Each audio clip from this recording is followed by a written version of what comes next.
मैं पूछता हूं आपने कहां देखी? सर हमने मोबाइल पे देखी।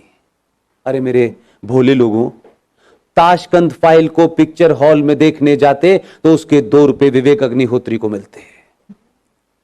विवेक अग्निहोत्री जैसे लोग बड़ी मुश्किल में तो हैं, लेकिन हम उनको इनडायरेक्ट भी ताकत नहीं दे सकते।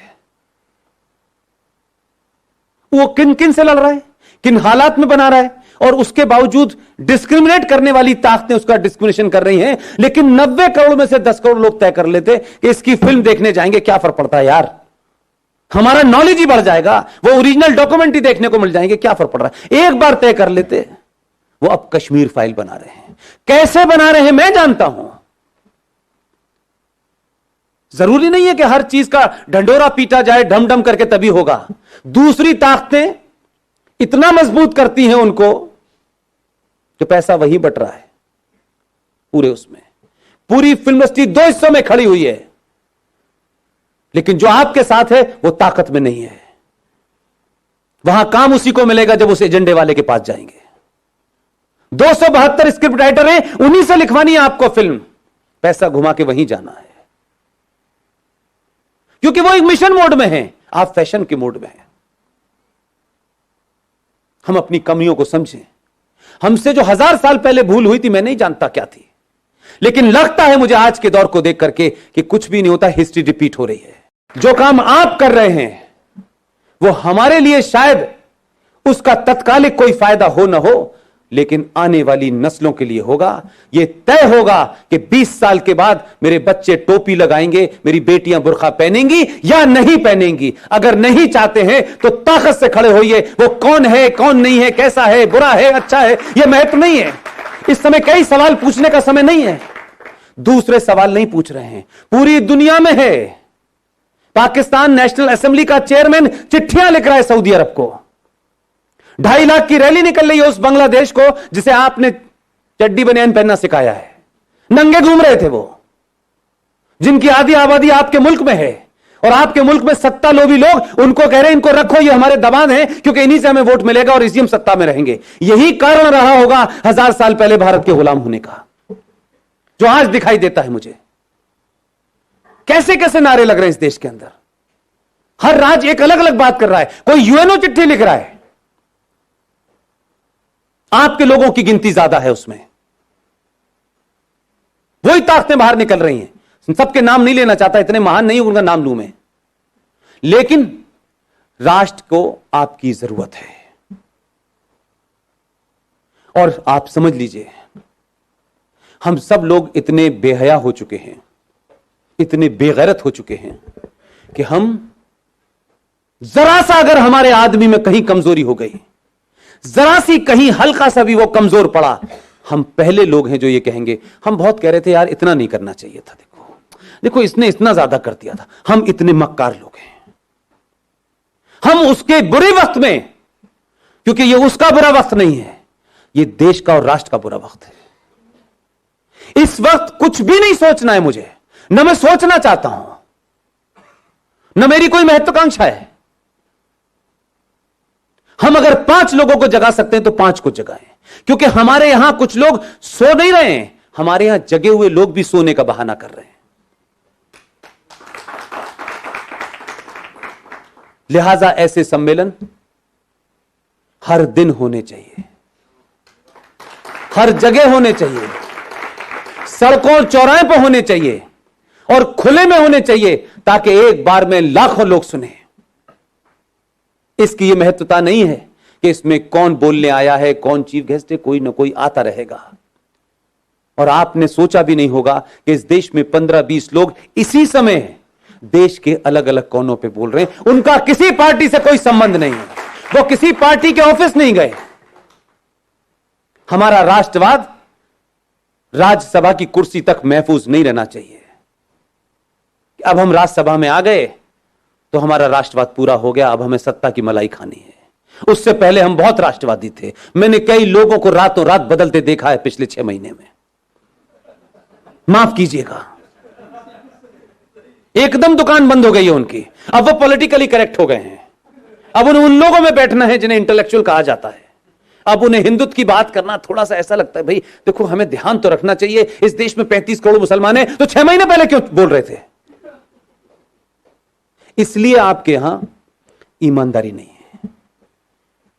15-20 लोगों में, चाहे मेजर जनरल जीडी बख्शी हो, कर्नल RSN हो, सुशील पंडित हो, गौरव आर्या हो, ललित अंबरदार हो, इनमें से कोई एजेंडा है किसी का? रोज टेलीविजन पे आप देखते हैं, रोज कहीं ना कहीं भाषण चल रहा होता है उनका। किस लिए? क्या सिर्फ 90 करोड़ हिंदुओं में यही 10-15 लोग हैं? क्यों नहीं हर घर के अंदर 2-2 लोग पैदा हो रहे हैं? क्यों हम ये मानते हैं कि राष्ट्रवाद एक शाम में चाय पीने जैसा है कि थोड़ी देर के लिए राष्ट्रवाद भी बात कर लें? कुछ लोगों का राष्ट्रवाद 9 बजे रिपब्लिक टीवी देख के शुरू होता है और 11 बजे कहते हैं बस भारत माता की जय, सो जाओ। राष्ट्रवाद जीना होता है। अगर आपको अपने पे गर्व नहीं है, अपने इतिहास पे गर्व नहीं है, आपको बौनों जिन्होंने गुलाम बनाया है, अगर आप उनको महसूस कर रहे हैं, आप उनको मजबूरी में आपको झेलना पड़ रहा है, तो इसका मतलब यह है कि आपके अंदर कोई अपना स्वाभिमान नहीं है। जिसमें स्वाभिमान नहीं होता उसे राष्ट्र की कोई चिंता नहीं होती। उसको किसी भी हालत में रख दो, वो एडजस्ट कर लेगा, वो नाम बदल लेगा, वो धर्म बदल लेगा, वो लड़की की शादी करके एक नया रिश्ता बना देगा और नाम लगेगा, रख लेगा अपना शब्बीर कुमार। वो कुछ भी कर लेगा। अगर जागृत समाज होता तो उस दिन बोलना चाहिए था जिस दिन गुलशन कुमार की हत्या हुई थी। आप 3 चीजें रख रहा हूं रवि भाई, ध्यान दीजिएगा। इस देश की प्राइमरी एजुकेशन को हमने क्रिश्चियंस के हाथों सौंप दिया है, राइट? इस देश के इतिहास को हमने 70 सालों में कम्युनिस्टों के हाथों में सौंप दिया था। और तीसरी चीज बताऊं, इस देश का एंटरटेनमेंट आपने जिहादी मुसलमानों के हाथों छोड़ दिया है। आपकी तीनों चीजें आपके पास नहीं है, इसलिए गुलशन कुमार की हत्या हुई, आप समझे ही नहीं कि उसका क्या मसला था। गुलशन कुमार की हत्या भारत की एंटरटेनमेंट इंडस्ट्री के अंदर भजन, कीर्तन और मंदिर को बाहर कर दिया उसने। और अब मौला रे मौला होता है, लड़की हिंदू घर की होती है, लड़का मुसलमान घर का होता है। हर फिल्म में बताया जाता है इस्लाम कितना अच्छा है, हर फिल्म में बताया जाता है कि मुसलमान कितना अच्छा होता है। आपकी नई जनरेशन इसी चक्कर में गफलत पे है। ना आपने खुद इतिहास लिखा है, ना प्राइमरी एजुकेशन आपके पास है, ना ही इंटरटेनमेंट का कोई नैरेटिव आपके पास है। इसलिए दिवाली पे सलमान की पिक्चर रिलीज होगी, ईद पे शाहरुख की होगी और क्रिसमस पे आमिर खान की होगी। आपकी फिल्म कहां बन रही है, कैसे बन रही है, पता नहीं है। हम अपने आइकॉन नहीं ढूंढते। और कोई आदमी राष्ट्र के लिए बिना किसी लालच के कोई काम भी कर रहा होगा तो सबसे पहले हमें उसी के अंदर कुछ नुस्ख निकालना होता है।